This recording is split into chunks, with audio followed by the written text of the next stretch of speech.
오늘 이사야 61장에 있는 말씀은 예수님께서 이 땅에 사역을 하시면서 제일 먼저 선포한 말씀입니다. 그래서 이사야서에는 58장부터 66장까지는 신앙 회복을 통한 하나님의 백성의 미래에 대해서 예언하고 있습니다. 그래서 그 60장은 하나님의 영광이 임한 시온의 세계 여러 나라에 보여줄 빛된 사명과 메시아에 대해서 이렇게 얘기하고 있습니다. 그래서 메시아의 사역으로서 기름 부음 받은 자의 사역.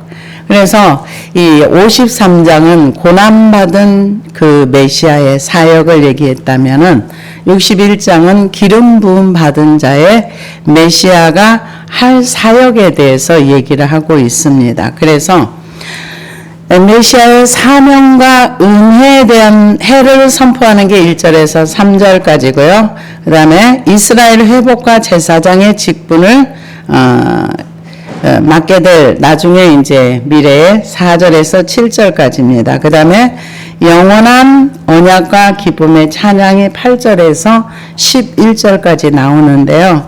그런데 은혜를 선포할 때 성령의 기름 부음의 역사가 일어나서 하나님의 영, 그 메시아에게 임하셔서 많은 사람들에게 복음을 전하는 거, 그것을 얘기하고요. 그 다음에 이제 마음이 상한 자, 포로된 자, 갇힌 자, 자유, 이거를 은혜를 선포하는 그런 예수님의 사역이었고요. 그리고 공생에서 제일 처음에 자라나신 곳 나사렛에 가셔서 회당에서 말씀을 이제 전하실 때 이 말씀을 했던 것을 볼 수가 있습니다. 그래서 누가복음 4장 17절에서 19절을 보니까 선지자 이사야 글을 드리거늘 책을 펴서 이렇게 기록된 데를 찾으시니 곧 주의 성령이 내게 임하셨으니 이는 가난한 자에게 복음을 전하게 하시려고 내게 기름을 부으시고 나를 보내사 포로된 자에게 자유를 눈먼 자에게 다시 보게 함을 전파하며 눌린 자를 자유롭게 하고 주의 은혜를 전파하게 하려 하심이라 하였더라. 예수님께서 이 사역을 지금 하시기 위해서 성령의 기름 부음의 역사, 이사야 61장에 있었던 말씀이 그대로 임했던 것을 우리는 알고 있습니다. 어떻게요? 예수님이 요단강에 세례를 받을 때 삼위 하나님이 함께 하셨어요.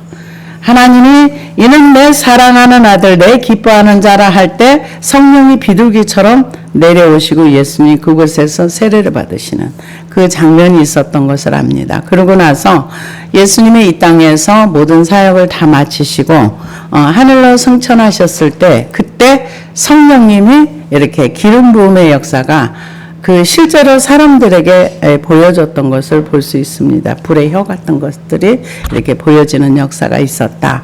이렇게 얘기를 했는데요. 그래서 예수님께서 이 땅에 하셨던 사역들, 그 사역을 미리 예언하셨고 예언한 대로 예수님이 이 땅에 오셔서 제일 먼저 사역을 시작하시면서 이 말씀을 그대로 읽으셨고 이 사역을 그대로 하시면서 전도하셨던 것을 볼 수 있습니다. 그래서 주 여호와의 영이 내게 내리셨으니 이는 여호와께서 내게 기름을 부으사 가난한 자에게 아름다운 소식을 전하게 하려 하심이라. 여기서 가난한 자라는 것은 겸손한 자, 겸비한 자. 그러니까 똑같이 복음을 전해도 완강하게 거절하는 사람이고 받아들이는 사람이고, 마음이 심령이 가난한 자는 복이 있나니 가난한 자가 하나님의 말씀의 복음을 받아들인다, 이렇게 얘기를 합니다. 그러면서 그런 사람들에게 복음을 전하게 된다. 가난한 자에게 아름다운 소식, 세상에서 가장 귀한 소식이 어떤 소식인가? 가난한 자에게 복음이 전해서 지옥 갈 그 지옥의 형벌에서 구원받는 것보다 더 큰 아름다운 소식은 없습니다. 그런데 그 영혼을 사랑하는 마음으로, 영혼을 긍휼히 여기는 마음으로 이렇게 전하는 복음이 하나님이 보시기에는 아름다운 소식입니다. 그래서 나를 보내서 마음이 상한 자를 고치며, 마음이 상한 자라는 것은 마음이 피해자로서 인생을 살아가는 사람. 많은 상처를 입었는데 내가 되돌려줄 수 없어. 되돌려줄 수 없으면 항상 나는 피해자의 마음으로 살아가는 거예요. 항상 억울한 거예요. 근데 예수님을 만나면 이것이 해결되는 거예요.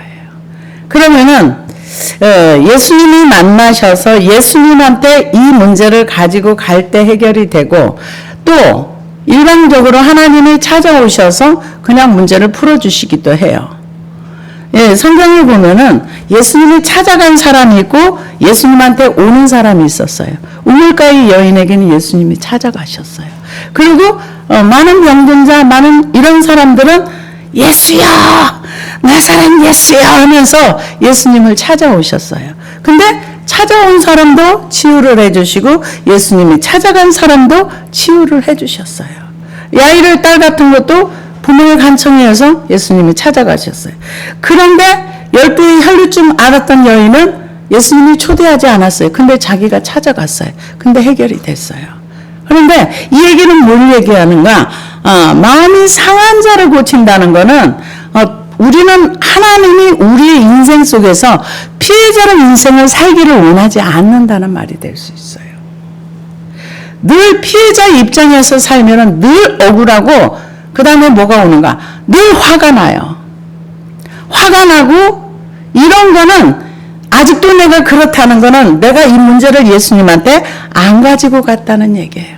가지고 가면 해결이 돼요. 근데 예수님이 이렇게 기름 부음 받으셔가지고 우리에게 찾아오시면 이런 것들을 가끔은 이렇게 터치를 해줄 때가 있어요.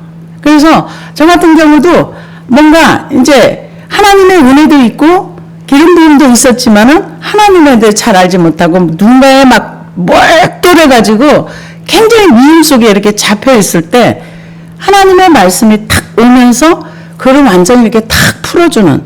그래서 와, 이런 세계도 있어? 근데 그게 뭐 맨날 그러면은 기도할 필요가 없죠. 그거는 어쩌다 한번. 내가 모르고 이제 그러고 있을 때 하나님께서 나는 이런 일도 할 수 있는 하나님이야 하고 보여주신 거죠. 그래서 마음이 상한 자를 고치며 포로된 자에게 자유를. 포로됐다는 것은 묶여 있는 거예요. 우리가 미움에도 묶여 있고요. 어떤 중독에도 묶여 있고 여러 가지 이 땅에서 내 힘으로 해결되지 않는 것들. 그런데 나는 이 일을 그만두고 싶어. 근데 그만두지 않아.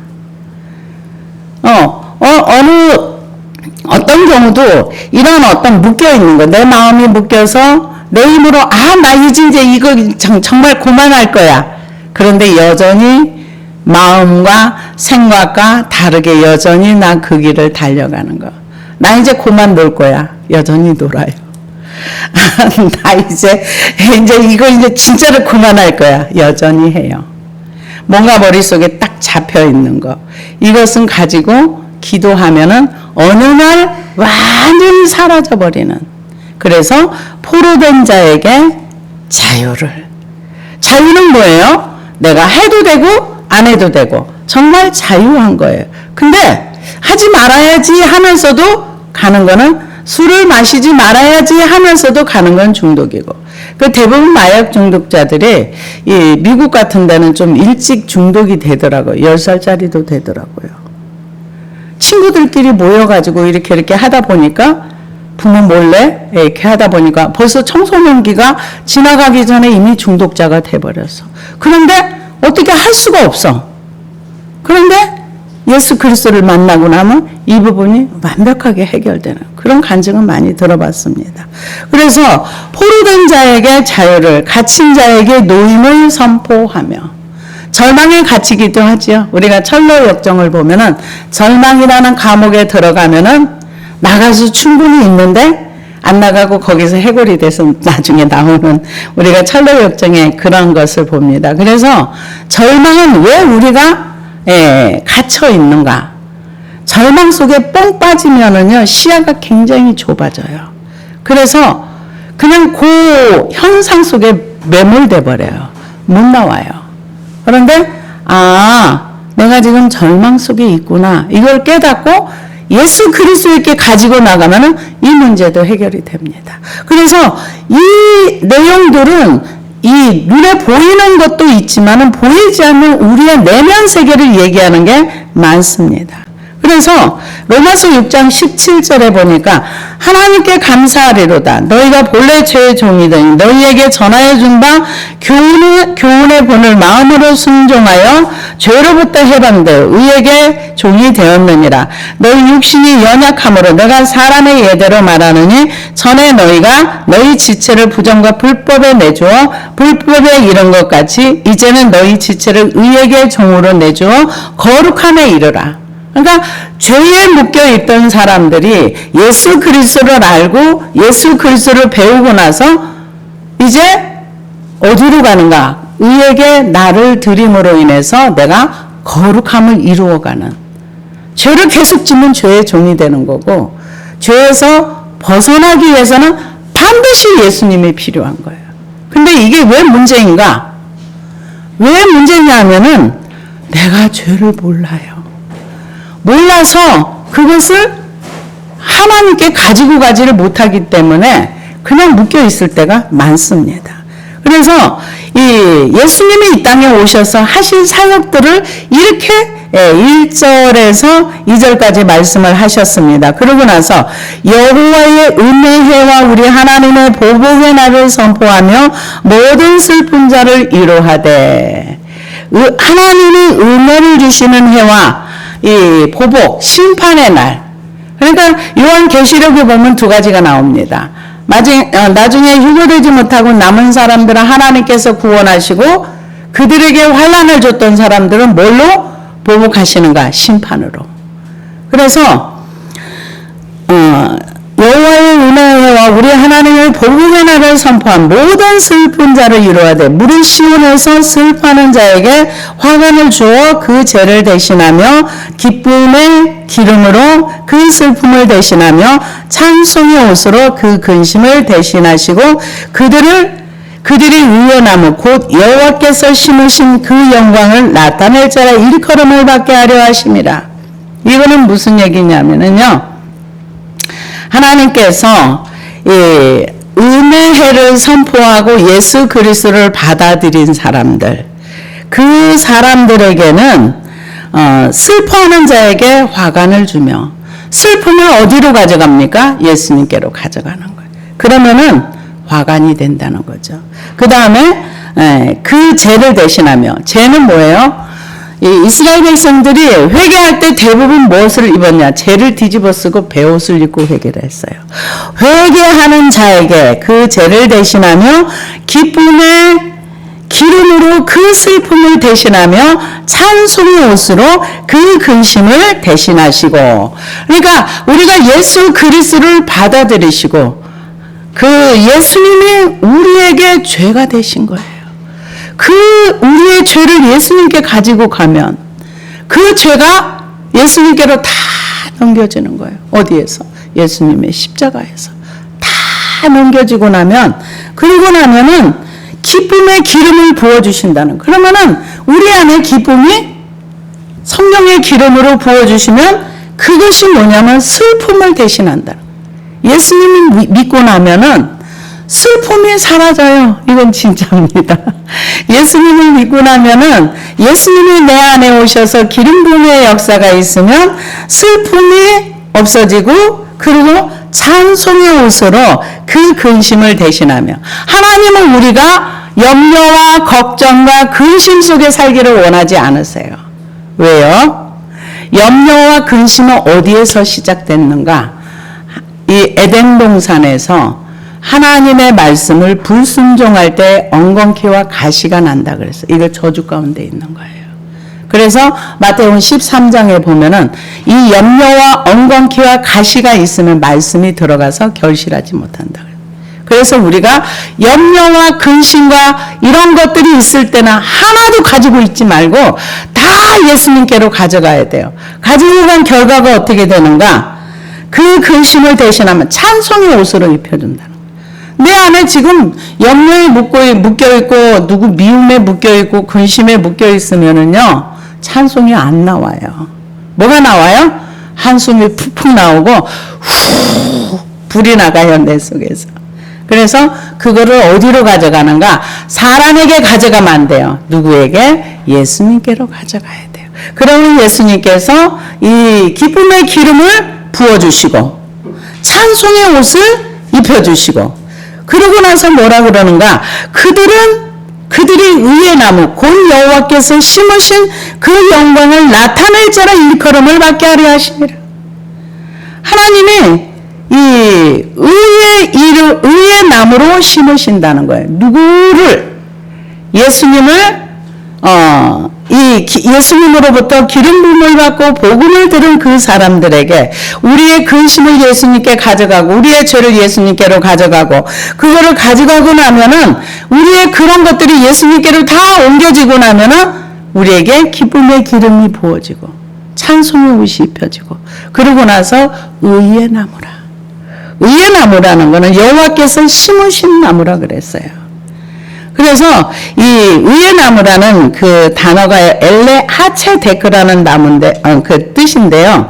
이거는 팔레스타인에서 많이 볼 수 있는 상수리 나무를 뜻한답니다.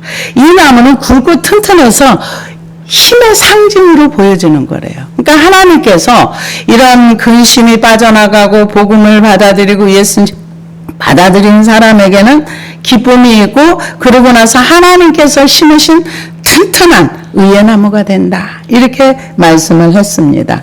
그래서 여호와께서 심으신 나무라 그랬어요. 여호와께서 심으신 의의 나무, 이 뜻은 구원은 우리의 공로가 아닌 하나님의 은혜로 시작되며 하나님께서 친히 주관하시고 우리를 불러주셔서 우리가 구원을 받았다. 그러고 나서 영광을 나타낼 자라 그랬어요. 그 영광을 나타낼 자라 이렇게 얘기했는데요.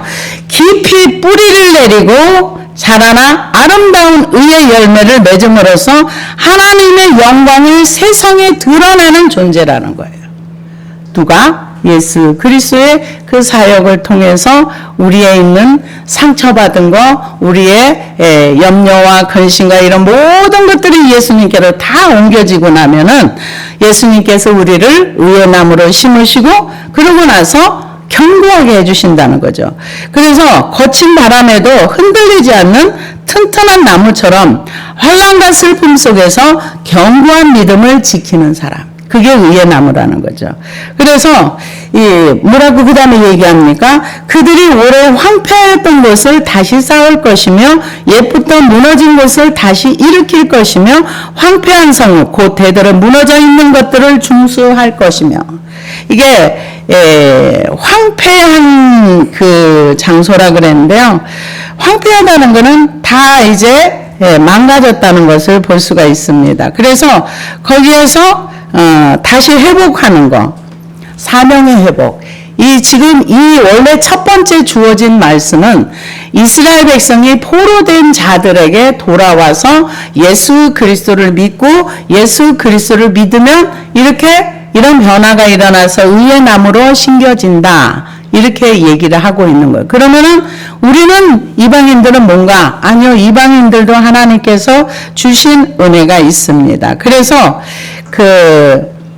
우리가 이제 하나님의 오래 황폐했던 것을 다시 쌓을 것이며 옛부터 무너진 것. 그러니까 이 바벨론 포로 이후에 이분들이 다시 이 나라를 세운 거는 최근에 지금 한 70년 됐죠. 1948년. 그전에도 돌아오긴 했지만 주권적인 나라가 온전히 회복된 건 아니에요.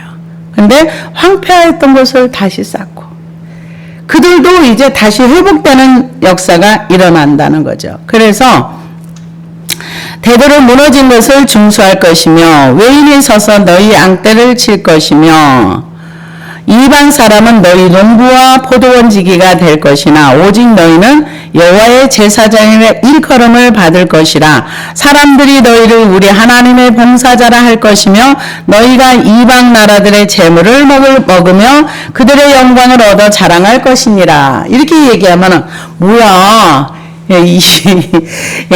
이스라엘만 주가 되고 이방 나라들은 맨날 그 뒤에 거기 가서 일을 하는가? 그게 아니고요. 이스라엘 백성이 회복될 것을 얘기하고요. 그러고 나서 이방인들도 여기에 제사장이 됩니다. 그게 어디 나와 있는가? 말씀에 나와 있어요. 제가 읽어드리겠습니다. 이사야 66장에 보니까 내가 그들의 행위와 사상을 아노라. 때가 이르며 문나라 언어가 다른 민족들을 모으리니 그들이 와서 나의 영광을 볼 것이며 내가 그들 가운데 징조를 세워서 그들 가운데에서 도피한 자를 여러 나라에 곧 다시 뿔과 활을 당기는 룻과 미투발과 야왕과 또 나의 명성을 듣지도 못하고 나의 영광을 보지도 못한 먼 섬들로 보내리니 그들이 나의 영광을 문나라에 전파하리라.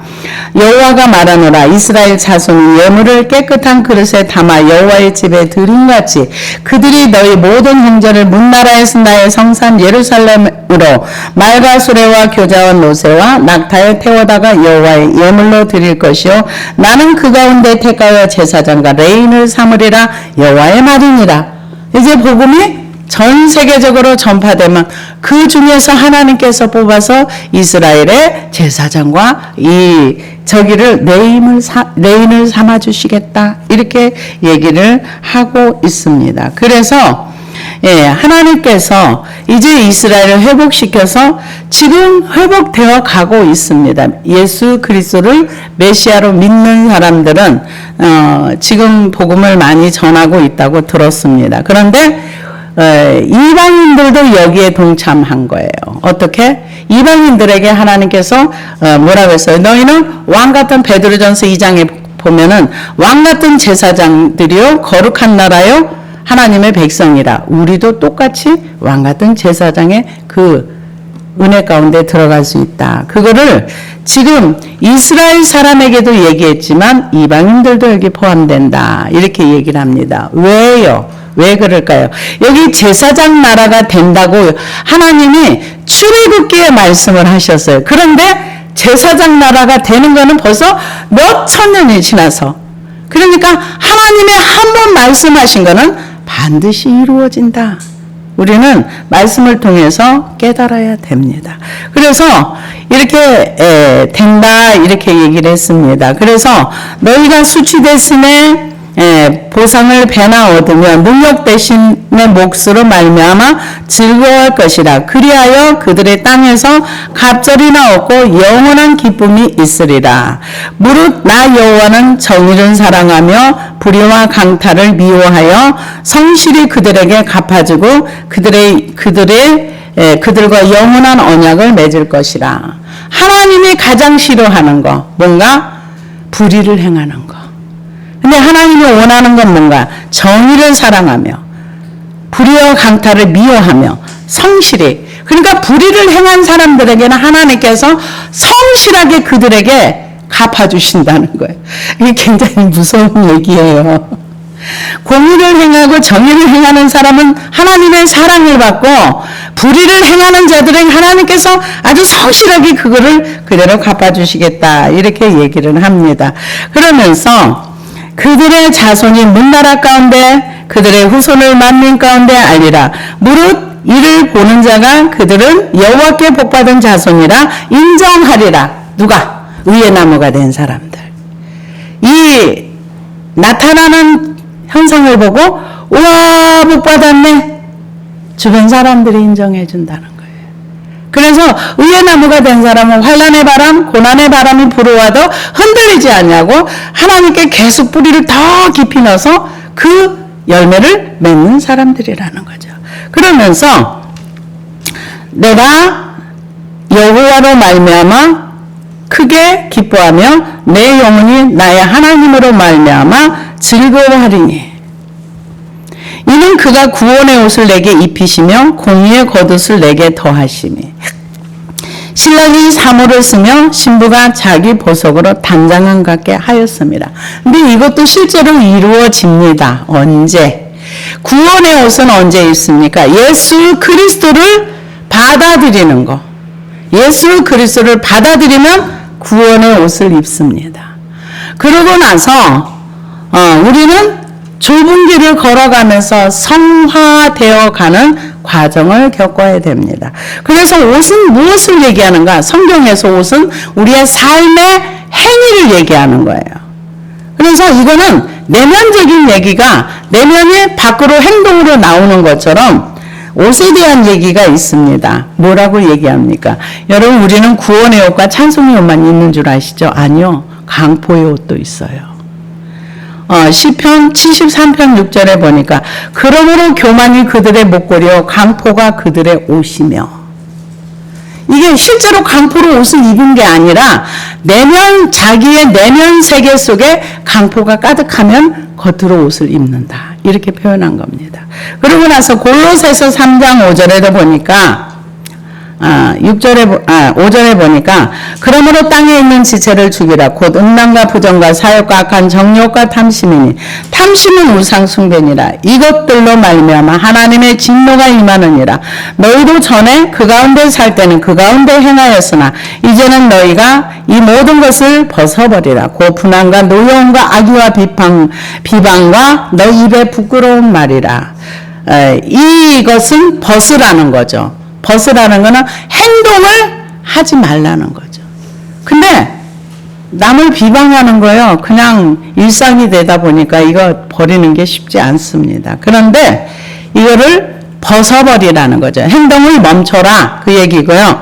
12절에 보니까 그러므로 너희는 하나님의 택하사 거룩하고 사랑받는 자처럼 긍휼과 자비와 겸손과 온유와 오래 참음을 옷 입고, 옷 입으라는 거는 행동으로 움직여서 이런 걸 드러내라, 그걸 얘기합니다. 그래서 옷 입고 누가 누구에게든지 불만이 있거든 서로 용납하여 피차 용서하되 주께서 너희를 용서하신 것 같이 너희도 그리하고 이 모든 것 위에 사랑을 더하라. 이는 온전하게 매는 띠니라. 그러니까 마지막이 뭐냐? 사랑이에요. 사랑으로 딱 묶으라는 거죠. 이게 그리스도로 옷 입는 거다, 이렇게 표현을 했습니다. 그래서 시편 132편 9절에도 보니까 주의 제사장들은 의를 옷 입고 주의 성도들은 즐거이 외칠지어다. 의를 옷 입는다는 게 뭐예요? 예수 그리스도가 나를 위하여 죽으셨다는 것을 내가 믿고 내 삶에서 옳은 행실을 따라갈 때 의를 옷 입는다, 이렇게 표현합니다. 그래서 110편 3절에 보니까 시편 주의 권능의 날에 주의 백성이 거룩한 옷을 입고 즐거이 헌신하니 새벽 이슬 같은 주의 청년들이 죽게 나오는도다. 거룩한 옷은 우리가 말씀을 순종할 때, 하나님과 함께 할 때 거룩한 옷이 입혀지는 거예요. 그래서 이 천상의 옷은 그럼 무슨 옷인가? 제가 찾아봤어요. 에스겔 9장에 보니까 그룹에 머물러 있던 이스라엘의 하나님의 영광이 성전 문지방에 이르더니 여호와께서 그 가는 베옷을 입고 서기관의 먹그릇을 찬 사람을 불러 여호와께서 이르시되 너는 예루살렘 성읍 중에 순행하며 그 가운데 행하는 모든 가증한 일로 말미암아 탄식하며 우는 자의 이마에 표를 하라 하고, 이 거룩한 베옷을 입었다는 것은 아마 모시옷, 세마포 옷이라고 이렇게 표현합니다. 그래서 요한계시록 3장 16절에도 보니까 내가 미지근하여 뜨겁지도 아니하고 차지도 아니하면 내 입에서 너를 토하여 버리리라. 내가 말하기를 나는 부자라 부유하여 부족한 것이 없다나 내 공고한 것과 내 가련한 것과 가난한 것과 눈먼 것과 벌거벗은 것을 알지 못하는다. 내가 너를 권하느니 내게서 불로 연단한 금을 사서 부유하게 하고 흰옷을 사서 입어 벌거벗은 수치를 보이지 않게 안약을 사서 눈에 발라보게 하라. 벌거벗었다. 원래는 구원을 받았었는데 다 벗겨진 거죠. 벌거벗은 상태. 근데 하나님이 옷을 입으라고 표현을 합니다. 그러면은 이게 나중에 언제 완성이 되는가? 요한계시록 19장 7절에 보니까 우리가 즐거워하고 크게 기뻐하면 그에게 영광을 돌리세.